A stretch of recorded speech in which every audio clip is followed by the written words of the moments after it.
Og viðbragða Sigmundar Davíðs Gunnlaugssonar hefur verið beðið með eftirvæntingu.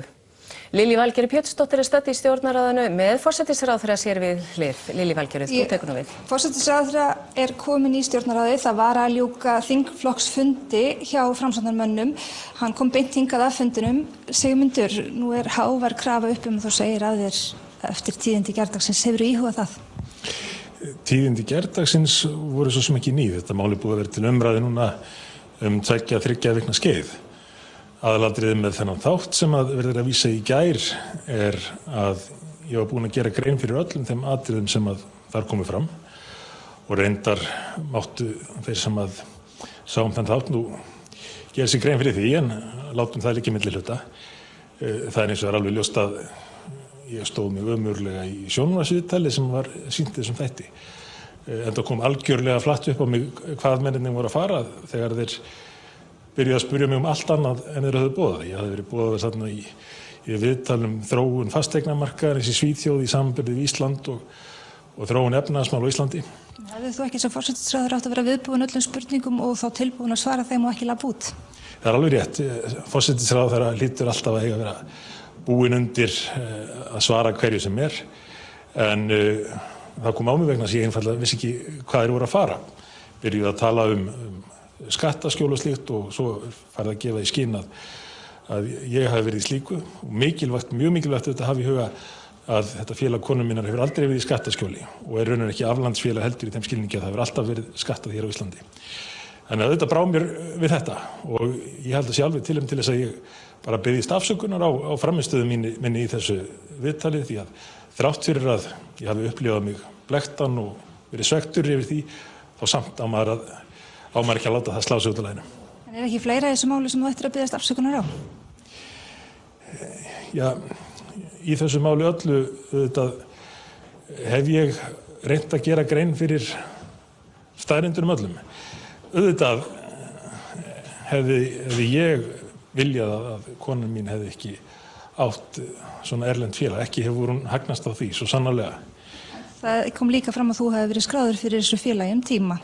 Já, bankinn skráði okkur bæði fyrir félaginu en ég veit reyndar ekki hvort að það kom nógu skýrt fram þó ég sé búinn að gera grein fyrir því að eignirnar voru alltaf konu minnar og þetta var svo leiðrétt þegar að skipt var umsýslufélag þá fylltum við út eyðublað og skilum því inn og þeir reka augun í það að á þessu eyðublaði komi bara fram að sé einn eigandi, Anna Pálsdóttir og spyrja í framhaldinu á þetta að vera svona og það var þá staðfest.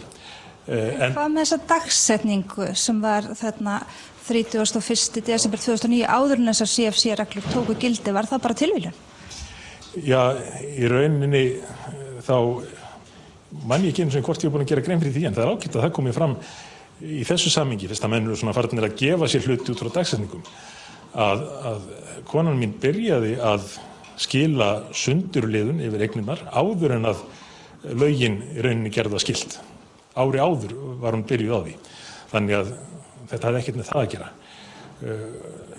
Hvað varðar hins vegar það almennt að einhver tengdur stjórnmálamanni eigi svona félag skráð í útlöndum, auðvitað lítur það ekkert vel út en engu að síður verður að muna að þetta er eitthvað sem var nánast almennt stundað fyrir fólk sem átti peninga. Ég hafði ekki vit á þessu á sínum tíma, hún hafði ekki vit á því hvernig svona hlutir gengi fyrir sig. En aðalatriðið alltaf samt að þetta var aldrei í skattaskjóli, en hún var alltaf gefið þetta allt upp og greitt á því skatta til íslensks samfélags. Nú er þetta fyrst að frétta í erlendum fjölmiðlum í gær, þetta mál hefur skaðað Ísland. Hefur einhver tíman eftir þetta mál komið upp íhugað að segja þér?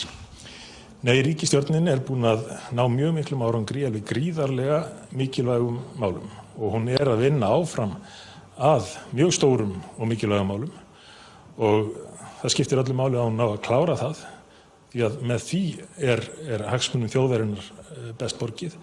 Framfarirnir á undanförnum árum hafa verið óvenju stórstígar og miklar og við erum á góðri leið með að bæta þar enn í, svoleiðis að það er mjög mikilvægt að ríkisstjórnin nái að klára sitt verk og svo verð ég að sjálfsögðu eins og aðrir stjórnmálamenn dæmdir í kosningum af verkum mínum og öðru sem að menn vilja leggja þar til grundvallar. Nú vill stjórnarandstaðan að jafnvel viðskiptin verði rannsökuð en á meðan kannski ef málið verður rannsakað kemur þá ekki greina til að vernda embættið að þú hreinlega víkir þá allavega tíma.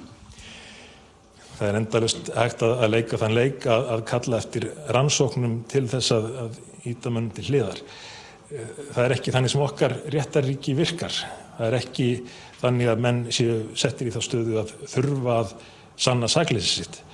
Konan mín hins vegar hefur strax stigið býsna stórt skref með því að afhenda formlega staðfesting á því að hún hafi alltaf greitt alla sína skatta. Reyndar ætti það kannski ekki að koma á óvart því að hún er búin að vera á listum yfir skattgreiðendur alveg frá því að hún eignaðist þessa peninga. Það lá fyrir hvað hún fékk í sinn hlut. Það lá fyrir að hún hefur greitt af því skatta ár eftir ár eftir ár. Hefur komið reglulega fram í fjölmiðlum. Svoleiðis að það að einfaldlega saka menn eitthvað til þess að neyða þá til þess að stíga til hliðar er ekki held ég í samræmi við það hvernig við viljum hafa hlutum í okkar samfélagi. Já, bara já eða nei. Hefurðu íhugað að hætta eða ætlar að hætta?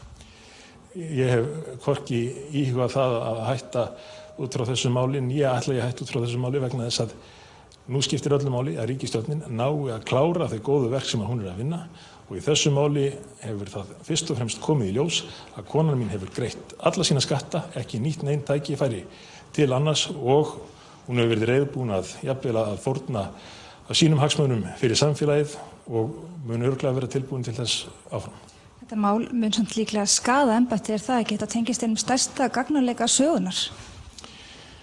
Þetta er alveg rétt sem hún segir að þetta er mjög stór gagnarleiki og mörg hundruð fyrirtæki bara á Íslandi.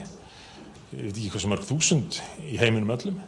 Þannig að eflaust mun þetta valda mikil umræðu margt fólk og margar stofnanir og mörg lönd á næstu árum.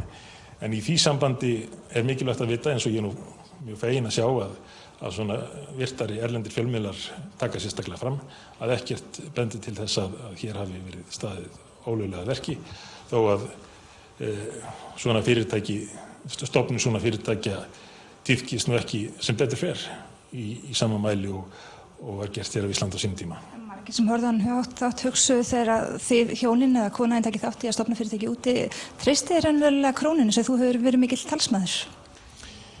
Já, þegar við vorum úti þá gerðum nú ráð fyrir að búa í útlöndum áfram. Þannig að við fyrir vikið gerðum ráð fyrir að það væri eðlilegt að eignir hennar væri þá í þeim gjaldmiðli eða gjaldmiðli sem að væri notaðar það sem hún ætti heimili. Sástu sjálfur Kastljósþáttinn í gær? Ég finnst aldrei gaman að horfa á sjálfa mig í viðtölum. Það hefur verið gerðir tveir þættir af sjálfstæði fólki um mig og ég hef hort á hvorugan. Þannig að ég svona fylgdist með þessum þætti með öðru auganu ef svo má segja og fannst auðvitað svolítið sérkennilegt að sjá að menn skildu ekki vitna í það sem þó er búið að koma fram varðandi útskýringar. Hvernig leiðir þegar þú horfir á þetta? Man líður alltaf illa að sjá sjálfan sig. Mér líður alltaf illa að sjá mig í viðtölum, sama hvort það eru góð mál eða önnur. En hverjum líður ekki illa að sjá sjálfan sig í þessari aðstöðu eins og ég var vitandi. Nú verðurðu tvísaga, þú segir raunverulega ósatt í þessu viðtali þegar þú ert fyrst spurður. Af hverju? Nei, það er nú ekki rétt. Það var komið inn í þessar spurningar út frá umræðu skattaskjól og skattsvik. Og eins og ég nefndi áðan, þá hefur þetta fyrirtæki aldrei verið í skattaskjóli. Þegar þeir hins vegar útskýra hvað þeir eru að meina, þá tek ég strax fram og ítreka það sem er auðvitað aðalatriði málsins, að þessu fyrirtæki hefur aldrei verið leynt. Það hafa alltaf verið greiddar allir skattar og skyldur að því. En skilurðu reiðina? Margir eru hreinlega alveg slegnir eftir þáttinn. Það eru yfir 10.000 manns búnir að boða komu sína á morgun á eftir á Austurvöll klukkan 5. Skilurðu fólkið sem er reitt? Já, ég skil mjög vel svona í ljósi þess hvernig umræðan hefur verið að menn séu sumir hverjir reiðir en margir held ég að séu fyrst og fremst að velta því fyrir sér hvað snúi upp eða niður í málinu.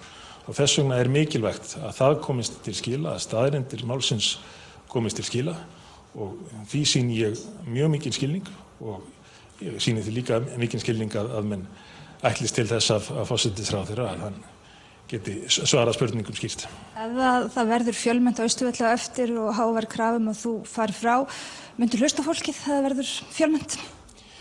Já, það mætir nú ekki allt fólkið á Austurvöll. Það hafa alloft áður verið mótmæli gegn ríkisstjórninni af ýmsu tilefni. Svoleiðis að það er ekki nýtt að menn finni sér tilefni til þess að mótmæla þessari ríkisstjórn. Ég mun einfaldlega hlusta á afstöðu fólksins í næstu kosningum.